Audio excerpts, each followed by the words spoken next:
est assez chargé. Vous allez y trouver 3 exercices, tous très différents l'un de l'autre. L'exercice numéro 57, vous avez déjà vu son principe dans le numéro 47 que vous aviez déjà joué.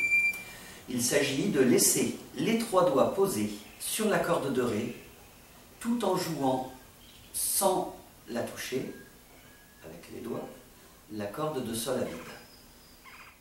Faites bien attention de ne pas avoir besoin de bouger l'angle des doigts pour ne pas toucher la corde de Sol. Donc quand vous posez les doigts sur la corde de Ré, veillez bien dès le départ à ne pas toucher la corde de Sol. Je vous montre le principe. Quand vous allez poser un doigt, par exemple le premier doigt, veillez bien dès le départ à ne pas toucher la corde de Sol. Par exemple ici, je vais toucher la corde de Sol légèrement, ce qui fait que cela ne pourra pas sonner. Donc, ne touchez pas la corde de Sol en posant les doigts sur la corde de Ré. De cette manière, vous ne serez pas obligé de compenser. Voici l'exercice numéro 57 à son tempo final une fois que vous l'aurez bien travaillé.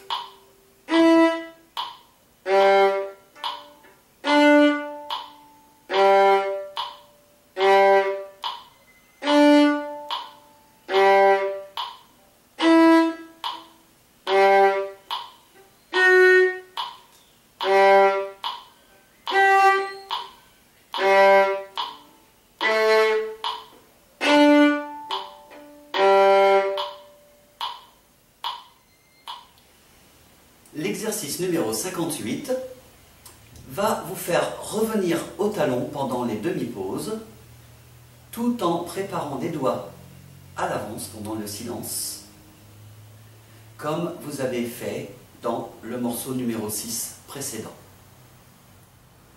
Je vous remontre l'exemple lentement. Vous allez donc jouer, par exemple, du premier doigt au deuxième doigt.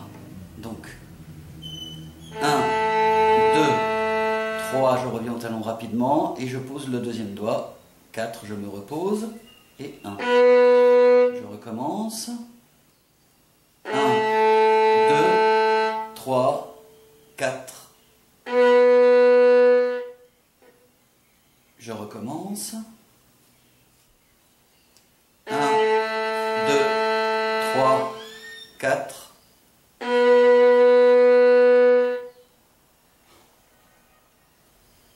Voici l'exercice numéro 58, joué au tempo final une fois que vous l'aurez bien travaillé.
L'exercice numéro 59 consiste à jouer la gamme ascendante de Sol majeur. C'est exactement le même principe que la gamme ascendante de Ré majeur que vous avez déjà vu.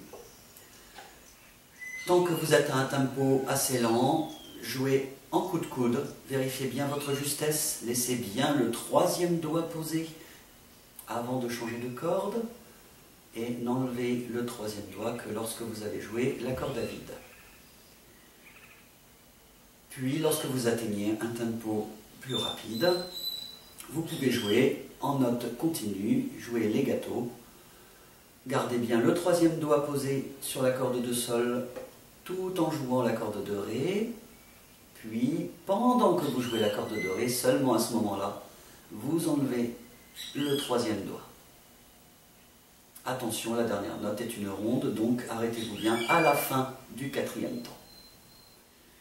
Et également, veillez bien à ne pas toucher la corde à vide de sol quand vous faites le troisième doigt sur la corde de ré, afin de ne pas entendre de craquement. Voici la gamme ascendante de sol majeur, telle que vous devez la jouer au tempo final.